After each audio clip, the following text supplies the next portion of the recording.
प्रश्न 2 है अनुपातों A1 A2, B1 B2 और C1 C2 की तुलना कर ज्ञात कीजिए कि निम्न समीकरण युग्म द्वारा निरूपित रेखाएं एक बिंदु पर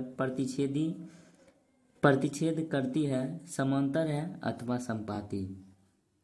तो इसमें 2 नंबर में 3 प्रश्न दिया गया है, जो प्रत्येक को बताना है कि कौन सा रैखिक समीकरण युग्म समपाती है, समांतर है या प्रतिच्छेदी है। तो इसको कैसे चेक करेंगे? तो मैंने आपको पहले ही वीडियो लेक्चर में बताया था कि जिसका अनुपात A1 अनुपात A2 बराबर नहीं होता है B1 अनुपात B2 के, तो वो होता है प्रतिच्छेदी। वो क्या होता है? प्रतिच्छेदी होता है। और दूसरा होता है A1 A2 अगर बराबर होता है B1 बाय B2 के, और ये भी बराबर होता है C1 बाय C2 के, तो ये होता है समपाती होता है। अगर A1 और A2 बराबर होता है B1 B2 और इस यानी C1 C2 के बराबर नहीं होता है, तो ये होता है समांतर। ये होता है समांतर। अगर A1 बाय A2 बराबर होता है B1 बाय B2 के और डज नॉट इक्वल टू यानी इसके बराबर नहीं होता है C1 बाय C2 के, समांतर होता है। तो ये प्रत्येक स्थिति में यानी 2 नंबर का 1 नंबर करेंगे। तो 2 नंबर का 1 नंबर है, इसको उतार लेते हैं। ये है 5x minus 4y plus 8 equal to 0, और दूसरा है 7x plus 6y minus 9 equal to 0। तो इसको हल करना है, तो यहाँ पर लिखेंगे हल। और इसको क्या करना है, जैसे मैंने आपको बताया था कि 2 चर वाले रैखिक समीकरण युग्म का व्यापक रूप होता है A1x plus B1y plus C1 equal to 0, और दूसरा होता है A2y plus B2y plus C2 equal to 0। अगर आप हमारे पिछले वीडियो नहीं देखे हैं तो आप हमारे प्ले लिस्ट में जाकर वहाँ से देख सकते हैं। तो इसको कैसे करेंगे, तो यहाँ पर लिखेंगे माना A1x plus B1y plus C1 equal to 0 तथा A2x plus B2y plus C2 equal to 0 2 चर वाले रैखिक समीकरण युग्म हैं।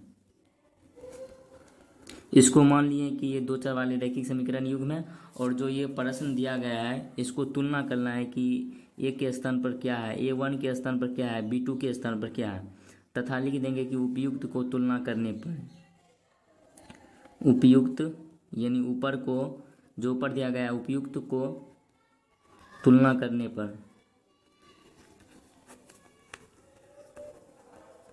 तो तुलना करेंगे तो A1 का यानी अगर यहाँ पर ये नहीं भी लिखेंगे तो इसको लिखेंगे यानी A1 इक्वल टू यहाँ पर क्या है, तो A के स्थान पर यानी x के स्थान पर क्या है 5 है, और A2 क्या है यहाँ पर 7 है तो 7 हो जाएगा।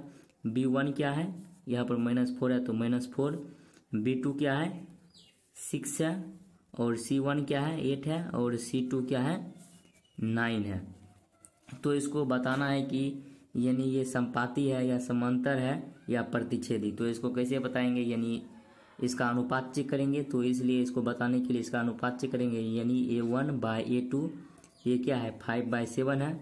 उसके बाद B1 बाय B2 क्या है -4/6 है, तो इसको इसके बराबर यानी ये हो जाएगा -2 इक्वल टू बाय 3 हो जाएगा। उसके बाद C1 बाय C2 क्या है 8/-9 है, तो ये क्या हो जाएगा -8/9 हो जाएगा। तो यहाँ पर A1 by A2 does not equal to है B1 बाय B2 के, यानी 5/7 बराबर नहीं है -2/3 के। यानी जब A1 और A2 does not equal to होता है B1 बाय B2 के, तब ये क्या होता है प्रतिच्छेदी होता है। तो अतः यहाँ पर लिख देंगे था प्रतिच्छेदी, यानी प्रतिच्छेदी होगा। ये क्या होगा, प्रतिच्छेदी होगा।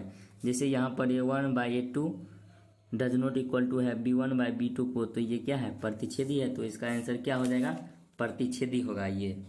के बाद 1 नंबर कर लिए, अब 2 का 2 नंबर प्रश्न करेंगे, यानी 2 का 2 नंबर है 9x + 3y + 12 इक्वल टू 0, और दूसरा है 18x + 6y + 24 इक्वल टू 0। तो इसको भी तुलना करेंगे, यानी किससे तुलना करेंगे, तो यहाँ पर लिख देंगे simply A1x + B1y + C1 equal to 0 तथा A2x + B2y + C2 equal to 0 से तुलना करने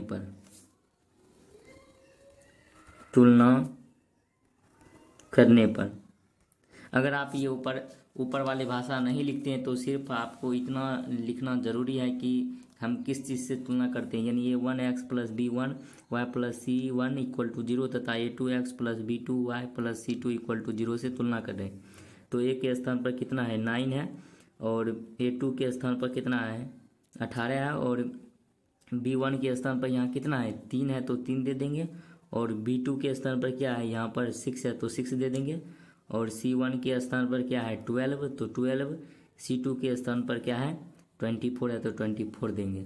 अब क्या चेक करना है, यानी इसका अनुपात चेक करना है, यानी A1/A2 ये क्या है, 9/18 है, तो इसको काटेंगे तो ये क्या आ जाएगा, 1/2 आ जाएगा। उसी प्रकार B1/B2 क्या हो जाएगा, 3/6 है, तो इसको काटेंगे तो ये भी आ जाएगा 1/2 आ जाएगा, इसको काटेंगे तो। और उसके बाद C1 और C2 क्या है, 12/24 है, तो इसको भी काटेंगे तो 1/2 आ जाएगा। यानी A1/A2 ये भी, इसका भी मान 1/2 है, और B1/B2 इसका भी मान 1/2 है, और C1/C2 इसका भी मान 1/2 है। तो यहाँ पर लिख सकते हैं, चूँकि A1/A2 बराबर है B1/B2 और ये भी बराबर है C1/C2, तो ये क्या हो जाएगा, संपाती होगा। तो यहाँ पर लिखेंगे था, ये क्या होगा, संपाती होगा। और इसका लास्ट प्रश्न करते हैं, यानी 2 का 3 नंबर प्रश्न है 6x - 3y + 10 इक्वल टू 0, और दूसरा है 2x - y + 9 इक्वल टू 0। तो इसको हल करना है, यानी इसको तुलना करना है, किससे तुलना करना है, A1x + B1y + C1 equal to 0 तथा A2x + B2y + C2 equal to 0 से क्या करना है, तुलना करना है। तो यहाँ पर लिखेंगे तुलना करने पर, तो तुलना करेंगे तो A1 का मान कितना आएगा, तो A1 यानी x का गुना कितना है, 6 है, A2 का मान कितना आएगा, 2 आएगा। उसी प्रकार B1 का मान और B2 का मान कितना आएगा, B1 का मान -3 और B2 यहाँ पर कुछ नहीं है तो 1, यानी -1 आएगा। और C1 और C2 का मान कितना आएगा, C1 के स्थान पर 10 है, तो 10 इसका मान हो जाएगा, और इसका मान कितना हो जाएगा, 9। अब इसका अनुपात चेक करना है, तो अनुपात चेक करेंगे तो A1/A2 इक्वल टू 6/2, इसको काटेंगे तो ये कितना आता है, 3। यहाँ पर B1/B2 ये क्या है, -3 और -1 है, तो माइनस कट गया, ये भी कितना है, 3। उसके बाद क्या है, C1/C2 ये क्या है, 9/10 है।